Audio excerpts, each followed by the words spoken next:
Shalom Israël, je suis Joshua de la tribu de Benjamin, rattaché à la maison de Juda. Aujourd'hui, le titre de la leçon, l'amour pour les ennemis. L'amour pour les ennemis. Sans plus attendre, nous ouvrons avec le livre de Jean, chapitre 8, verset 32. Jean 8, verset 32. Écoutez bien. Ok. Ainsi, vous connaîtrez la vérité vous rendra libre. La vérité, les soi-disant Guadeloupéens, Martiniquais, Haïtiens, Dominicains, Guyanais, Réunionnais, c'est de chez nous là-bas qui est en Afrique, nous sommes enfants d'Israël. Romains, chapitre 15. Verset 4. Mais écoutez bien et pleurez pas. Tout ce que nous trouvons dans les Écritures a été écrit dans le passé pour nous instruire afin que nous ayons l'espérance au moyen de la patience et du réconfort que nous donnons les Écritures. Bien. Notre instruction à nous, les soi-disant Guadeloupéens, Martiniquais, Haïtiens, Dominicains, Guyanais, Réunionnais, c'est ici que nous venons la chercher. Il n'y a rien de mal d'aller à l'école des Blancs et d'avoir une instruction à la française afin d'intégrer la plantation des Blancs et être opérationnel. Bien, mais nous ne devons pas négliger cette instruction biblique. Donc, nous continuons avec le livre de Matthieu, chapitre 5, verset 43. Écoutez bien. L'amour pour les ennemis, c'est ça le titre de la leçon.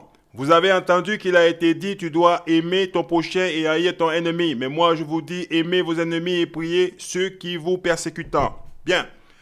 L'église romaine ou l'église des Blancs utilise certains passages dans la Bible pour manipuler les gens de chez nous, notre peuple, pour les rendre dociles, les bassiner. Ok, c'est ce qu'ils font. Comme ça, ils peuvent pas, ils les maintiennent dans l'assemblée, dans la congrégation des morts. Hein? Bon, c'est ce que font l'église en général.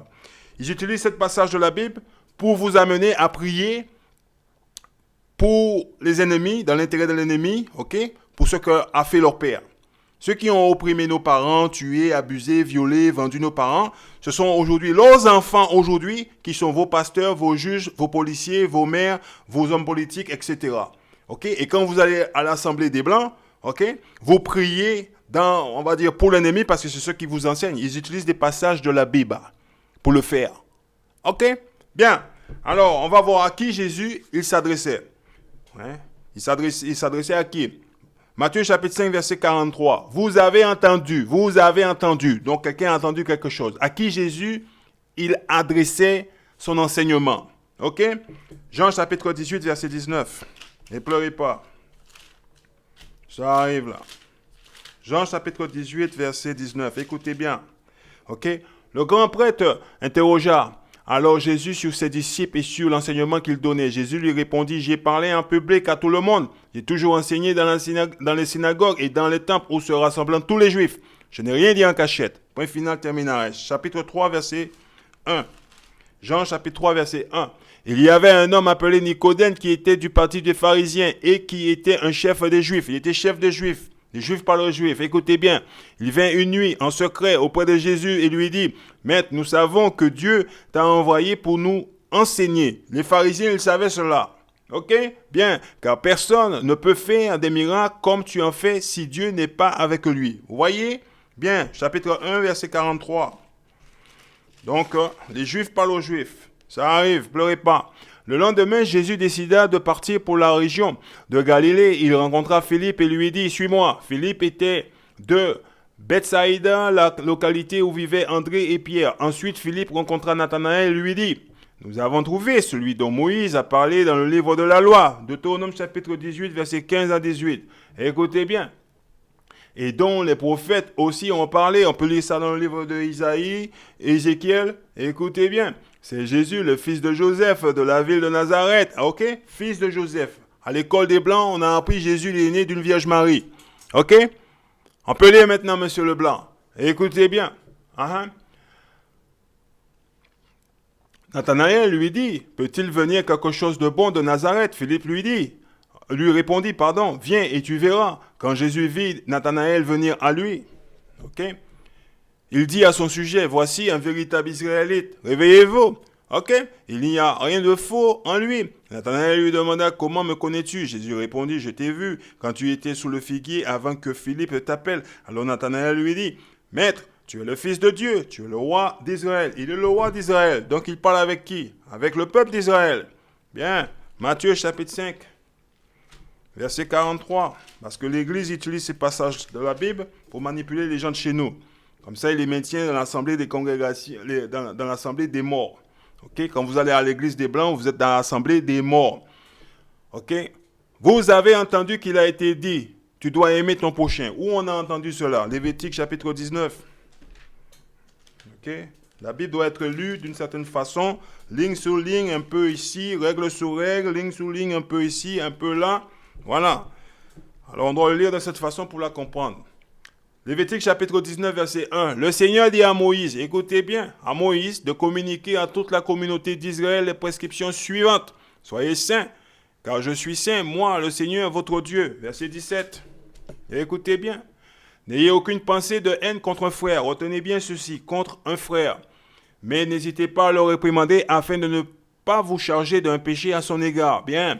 Ça arrive, ça fait mal. Ne vous vengez pas et ne gardez pas de rancune contre vos compatriotes. Il est passé de frère à compatriote. Écoutez bien, chacun de vous doit aimer son prochain. Il est passé de frère, compatriote et prochain maintenant.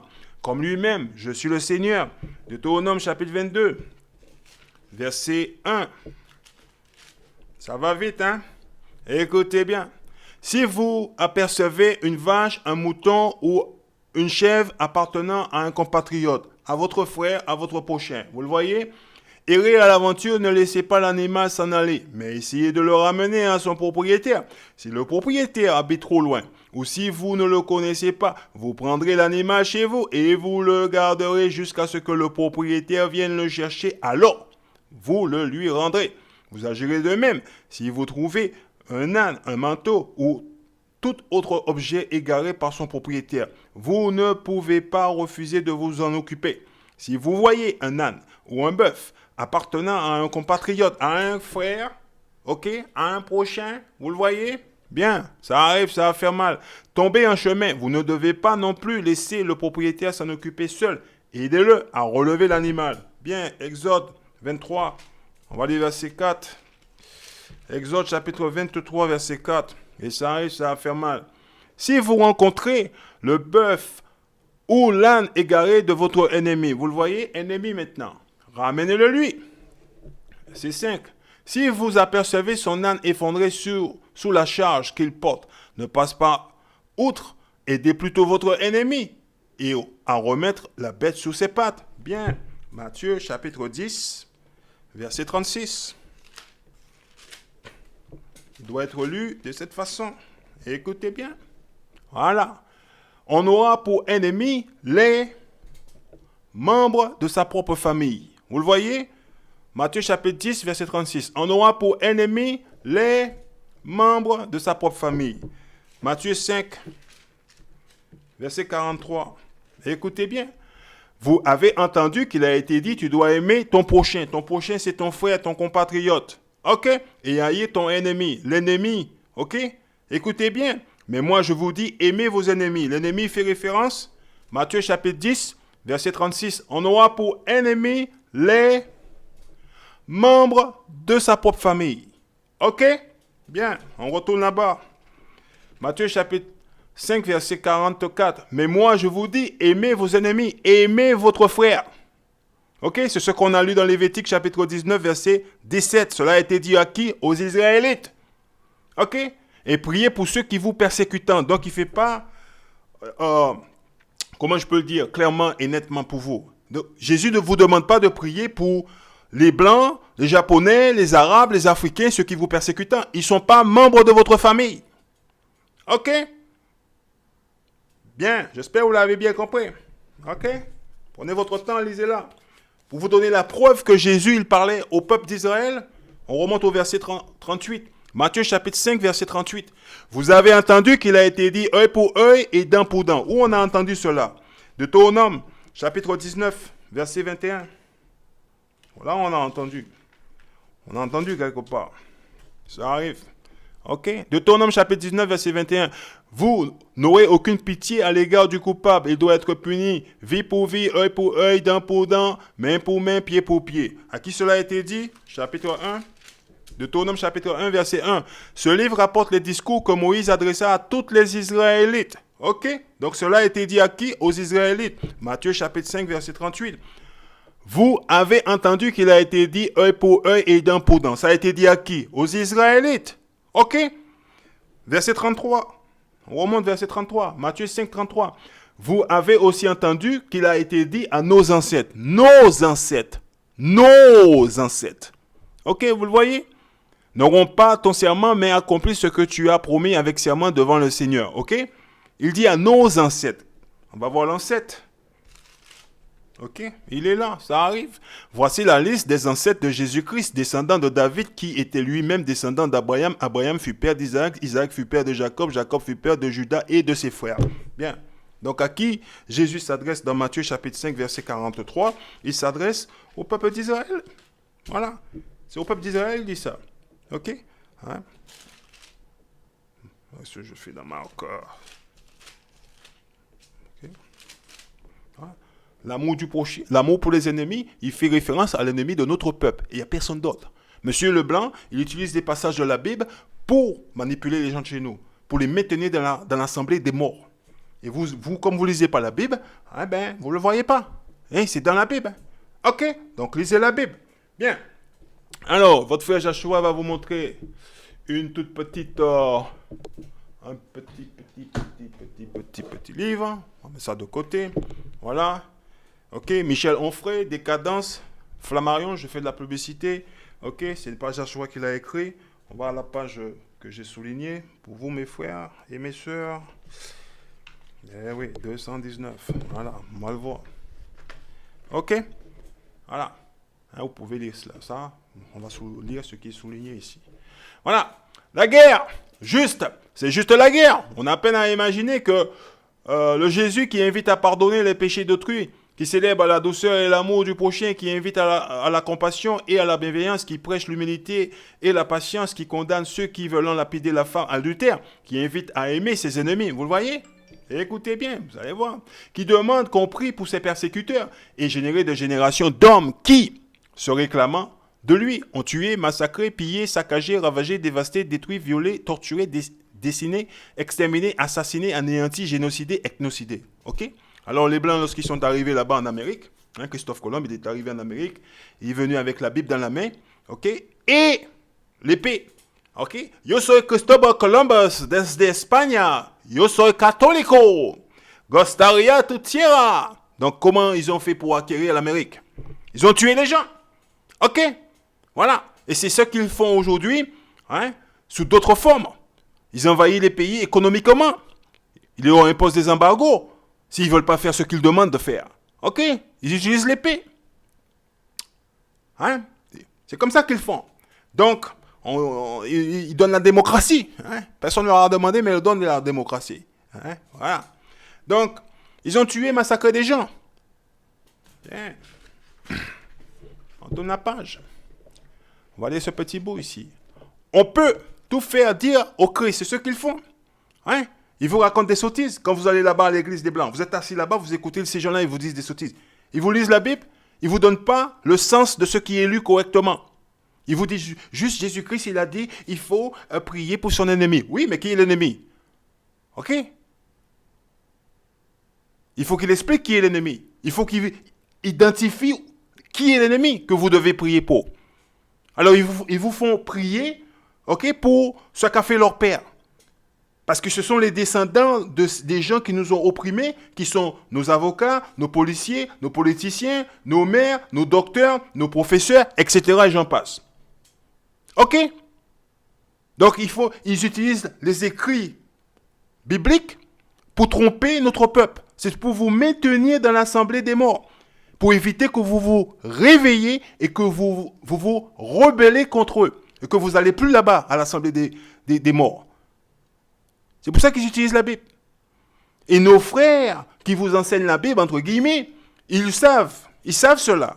Parce qu'ils ont été à l'école des Blancs, ils ont été instruits à la française et ils vous maintiennent dans l'erreur. Ils ne vous donnent pas les informations correctement. Parce que M. Leblanc, il paye pour cela. Hein, il ne faut pas leur dire, hein. Voilà. Écoutez bien. On va mettre ça de côté. On peut tout faire dire, ok, c'est ce qu'ils font. Chaque fois que vous parlez avec eux, ils disent, oui, Jésus l'enseignait l'amour. Mais vous avez tué, violé, génocidé des gens, etc. Ok? Jésus n'a pas fait tout cela. Tout est le contraire de tout. Mais l'église, écoutez bien, l'église, l'assemblée des morts, c'est là où vous allez. Vous êtes assis là-bas. Lui fit souvent dire une seule et même chose. Dieu aime tout le monde. On peut lire ça dans la Bible? Nulle part. Aujourd'hui encore, elle défend la guerre. Voilà le but de l'Église.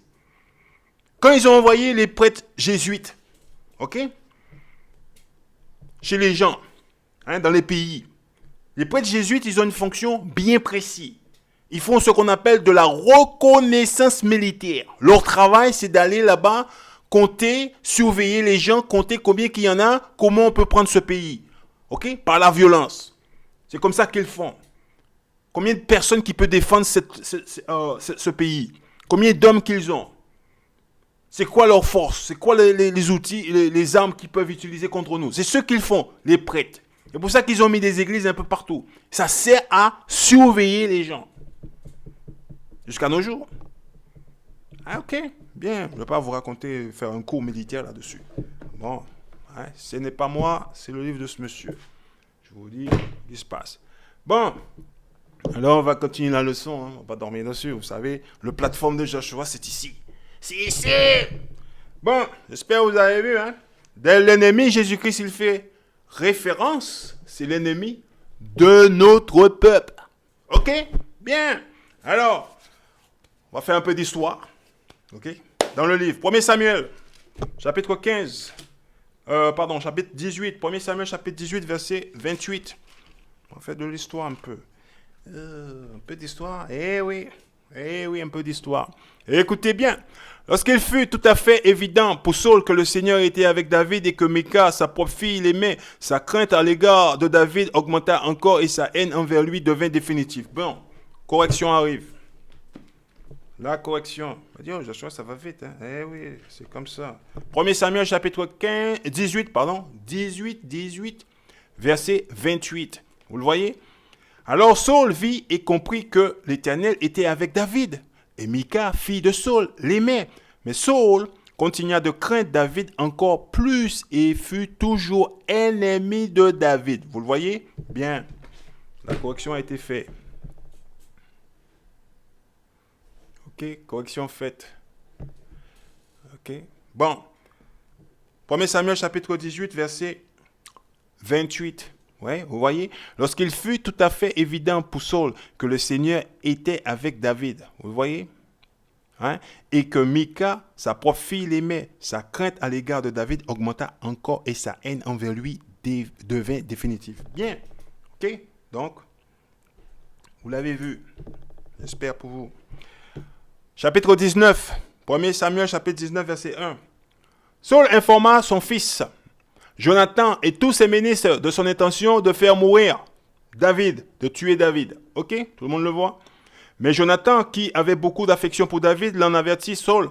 Mon père a l'intention de te faire mourir. Dit-il, sois sur tes gardes. Demain matin, trouve-toi une bonne cachette et reste-y. Bon, on va avancer dans le temps. Chapitre 24, verset 1. On va faire de la lecture ici. Ok, voilà. David quitta cette région et alla s'installer, près d'Eden-Gedi, dans un endroit difficilement accessible. Lorsque Saul revient de sa campagne militaire contre le Philistin, il apprit que David était dans la région désertique. Vous le voyez, dans d'En-Gedi, il rassembla 3000 hommes choisis dans l'armée d'Israël. L'armée d'Israël, écoutez bien, et partit à la recherche de David et de ses compagnons, qui se trouvait en face de la roche au bouquetin. En passant près des parcs en moutons qui bordaient la route, Saul vit une caverne. Il y entra pour satisfaire un besoin naturel, Or, David était caché au fond de cette caverne avec ses compagnons. Ceux-ci lui chuchotèrent, Voici le moment annoncé par le Seigneur, lorsqu'il t'a dit, un jour, je te livrerai ton ennemi pour que tu le traites comme il te plaira. Alors David s'avança et coupa discrètement un pan du manteau de Saul. Mais dès qu'il eut fait cela, son cœur se mit à battre très fort. Il dit à ses compagnons que le Seigneur me préserve d'atteinte à la vie de mon maître, comme vous le suggérez. En effet, c'est le Seigneur lui-même qui l'a choisi comme roi. Saul est le premier roi d'Israël. Bien, verset 8. Par ces paroles, David réussit à empêcher ses compagnons d'attaquer Saul. Vous le voyez, Saul quitta la caverne et reprit la route. David sortit peu après lui et cria « Majesté, Majesté !» Saul se retourna pour regarder. David s'inclina respectueusement jusqu'à terre. Puis il lui demanda « Majesté, pourquoi écoutes-tu ceux qui prétendent que je cherche à te nuire. Tu peux constater aujourd'hui même le Seigneur t'avait livré en mon pouvoir dans cette caverne. On me conseillait de te tuer. Oh oh. Écoutez bien, mais je t'ai épargné. Je n'ai pas voulu atteinte à ta vie, car c'est le Seigneur qui t'a choisi comme roi. Regarde, ô mon roi, regarde ce que je tiens, un pan de ton manteau. Je n'ai fait que couper le pan de ton manteau et je ne t'ai pas tué. Vous voyez? Tu vois donc bien que je n'ai pas l'intention de te nuire ou de me révolter contre toi. Tu vois que je n'ai commis aucune faute envers toi. C'est toi qui me poursuis pour m'ôter la vie. Que le Seigneur soit l'arbitre entre nous deux. Qu'il ne te punisse du mal que tu m'as fait, mais moi-même, je ne te ferai rien. Tu connais le proverbe d'autrefois qui dit « Des méchants ne peut sortir que la méchanceté. Réveillez-vous et examinez-vous. Mais moi, je ne te ferai aucun mal. Majesté, contre qui? Te mets-tu en campagne? Contre moi, tu me pourchasses, moi, qui ne suis qu'un chien crevé, qu'une misérable puce. Eh bien, le Seigneur sera l'arbitre entre nous, qu'il examine et défende ma cause, qu'il me rend justice et me délivre de tes attaques. Écoutez bien, David, mon ami, ok? Lorsque David eut achevé de parler, Saul demanda, David, mon ami, est-ce bien toi qui me parles? Et il pleura abondamment. Puis il reprit, c'est toi qui as raison et moi qui ai tort. Tu m'as fait du bien alors que je t'ai fait du mal. On met le doigt ici. On va dans Lévitique chapitre 19, verset 17. On va y retourner. Parce qu'il y a certains qui l'ont oublié. Ah oui, j'ai oublié, moi je ne comprends pas qu'est-ce qu'il lit là, Joshua. Bien, je ne comprends pas. Lévitique chapitre 19, verset 17. N'ayez aucune pensée de haine contre un frère. David, le frère, de Saul. Voilà. On est de la même nation. Mais n'hésitez pas à le réprimander afin de ne pas vous charger d'un péché à son égard. Il n'a pas voulu le tuer pour qu'il ne puisse pas avoir un péché. Il a appliqué la loi à son égard. Ne vous vengez pas et ne gardez pas de rancune contre vos compatriotes. Saul est le roi d'Israël. David est compatriote du roi. Il en est de la même famille. Écoutez bien, chacun de vous doit aimer son prochain. Il doit aimer son prochain. Voilà. Comme lui-même, je suis le Seigneur. On retourne là-bas. Il y a certains. J'ai toujours pas compris, Joshua. Tu vas le voir. 1 Samuel, chapitre 24, verset 19. Il arrive, ça va faire mal. Tu m'as révélé aujourd'hui ta bonté. Pour moi, il a appliqué la loi de Dieu. Le Seigneur m'avait en effet livré en ton pouvoir. Vous le voyez maintenant? Mais tu ne m'as pas tué. D'habitude, quand un homme surprend son ennemi, le laisse-t-il s'en aller sain et sauf? Jamais. Le Seigneur te récompense pour le bien que tu m'as fait aujourd'hui. Point final, terminaris. Donc, quand vous allez à l'Assemblée des Blancs et que vous écoutez votre pasteur qui vous dit « Oui, le Seigneur Jésus, il a dit il faut prier pour l'ennemi. » Vous dites « Oui, l'ennemi de votre peuple. » Il n'a jamais dit il faut prier pour Monsieur Leblanc, pour les Arabes, pour les Chinois, pour les Japonais. Il a dit pour l'ennemi de votre peuple. Voilà un exemple. Et Monsieur Leblanc peut pas nous donner un autre exemple dans le livre. Nous montrer un exemple. N'oubliez pas, ce qui a été écrit dans le passé a été écrit pour nous instruire. Bien. Alors, on va faire un petit tour dans le livre de Exode, chapitre 17. On va prendre un exemple encore, un autre, pour voir. Verset 1. Il y a certains, ils vont pleurer. Exode, chapitre 17, verset 1. Sur l'ordre du Seigneur, les Israélites quittèrent tous ensemble le désert de Sin et se rendirent à Étape, à Réphidim, où ils installèrent leur camp. Ils n'y trouvèrent pas d'eau à boire. Bien. Verset 8. Allez, la lecture là. Les Amalécités, virant d'attaquer les Israélites à Réphidim. Moïse dit à Josué, choisis des hommes capables de nous défendre et va combattre les Amalécités demain. Je me tiendrai au sommet de la colline avec le bâton de Dieu à la main. Josué partit combattre les Amalécités comme Moïse le lui avait ordonné, tandis que Moïse, Aaron et Hur se postèrent au sommet de la colline. Tant que Moïse tenait un bras levé, les Israélites étaient les plus forts, mais quand il le laissait retomber, les Amalécités l'emportaient. Alors, petit peu d'eau là. Ok.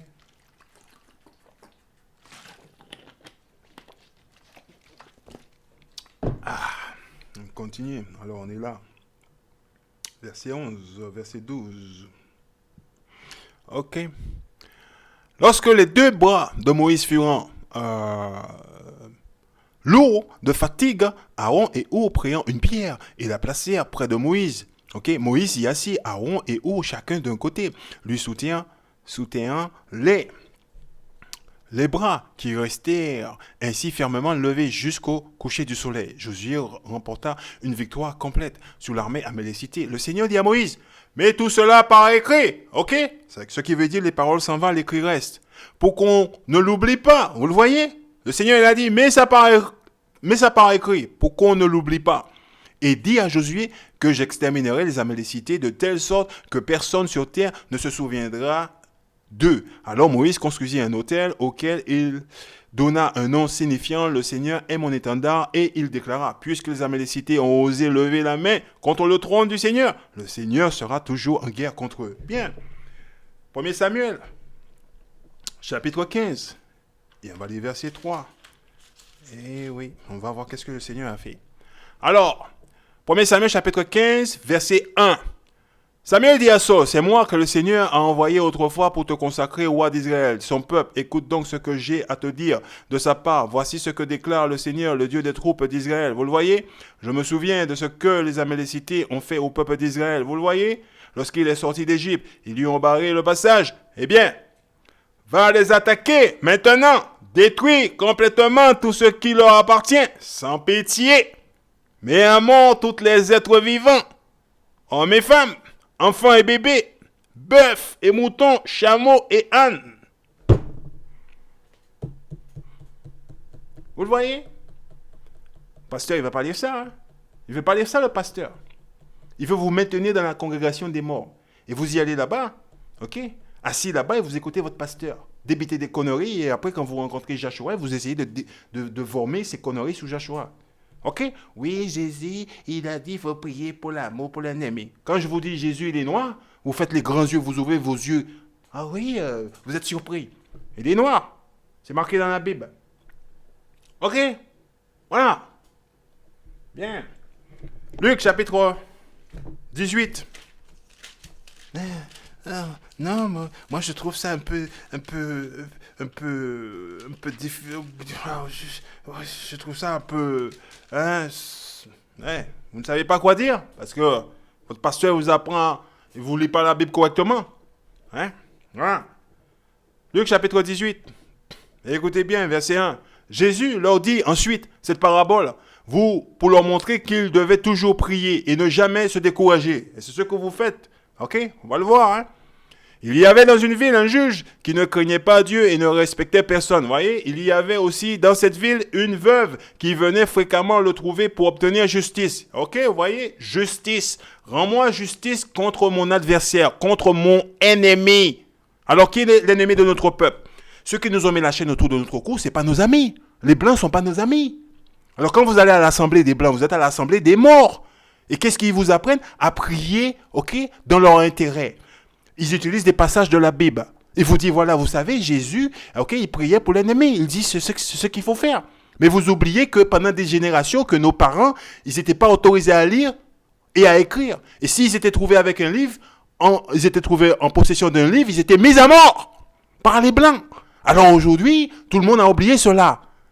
On vit dans le pays, Alice au pays des merveilles. Réveillez-vous!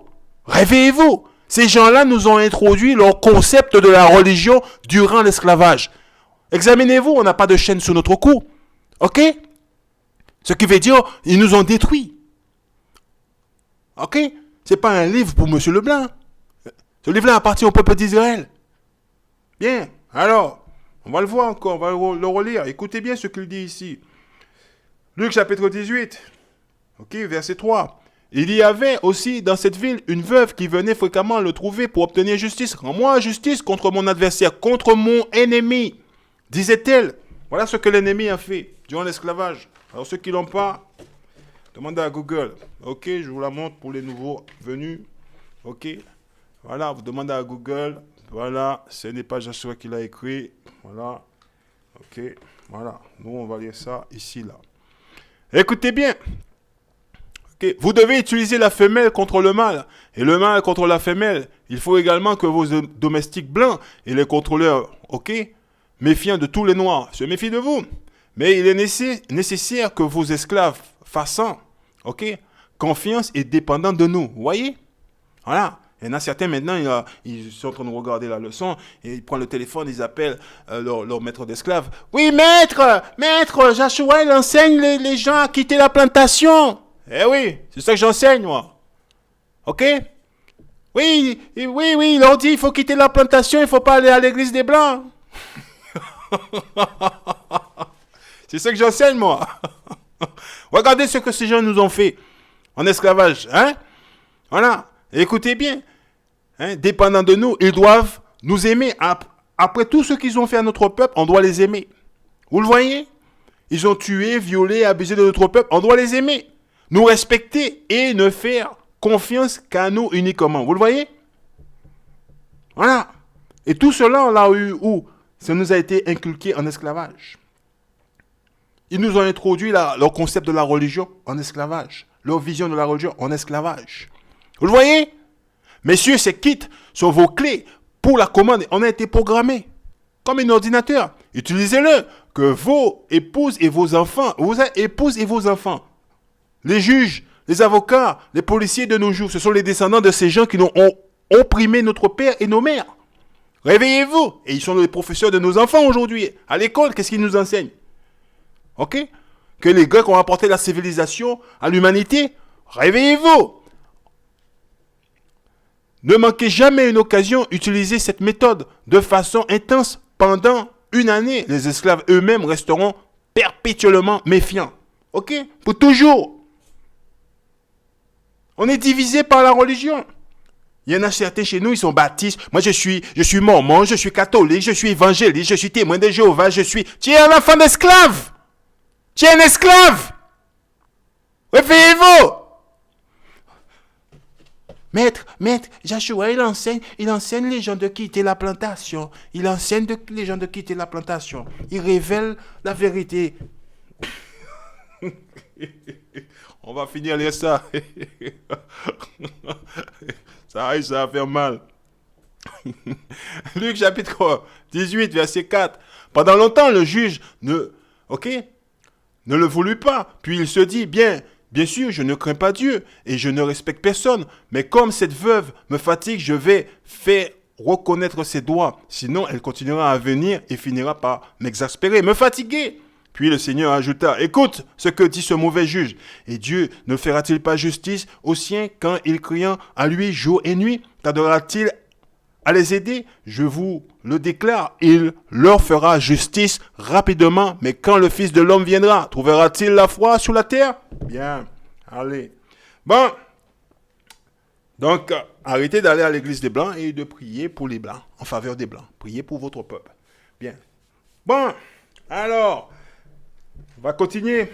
Révélation chapitre 1, verset 7.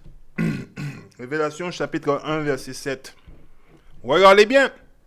Regardez, il vient parmi les nuages, tout homme le verra, même ceux qui l'ont transpercé.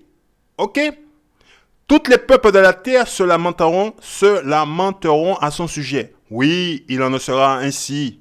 Amen. On va lire Isaïe chapitre 63. Isaïe 63, verset 1. Question-réponse. Écoutez bien, ça arrive. Quel est ce voyageur qui arrive d'Édom? Quel est ce voyageur qui arrive d'Édom? De Bozrah, sa capitale, les vêtements marqués de rouge. Il pose la question. C'est une question-réponse. Drapé dans son manteau, il marche la tête haute. Et conscient de sa force, écoutez bien, c'est moi, dit le Seigneur. Je viens. Toutes les nations vont le voir. Ils vont se lamenter. Parce qu'il va venir. On va voir pourquoi. Rendre la justice.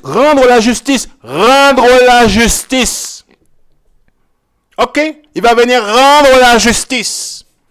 Parce que les méchants, ils vont pas rester impunis. Vous n'allez pas rester impunis pour ce que vous avez fait à nos pères. Ok?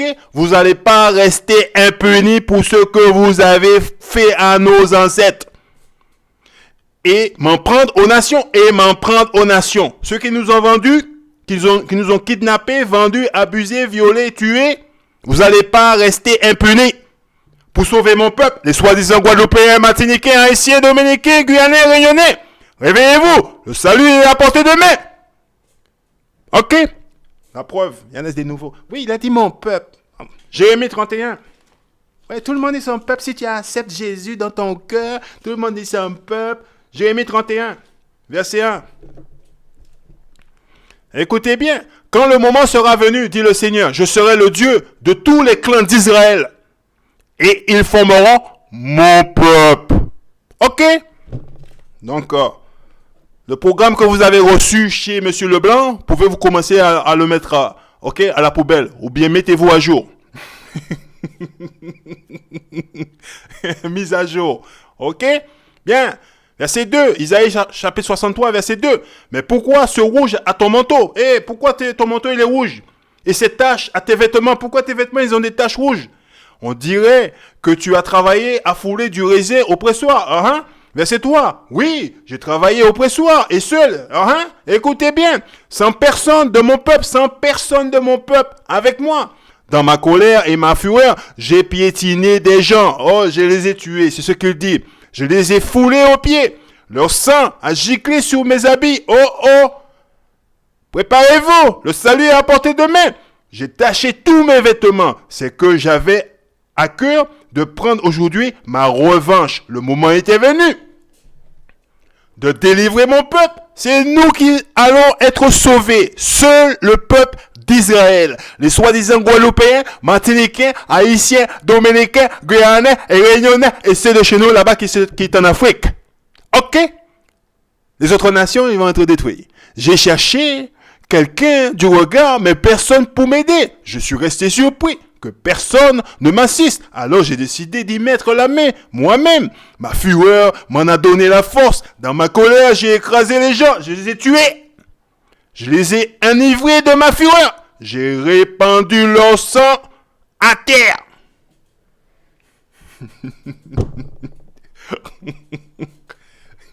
Avec ça, je vous dis, Shalom Israël.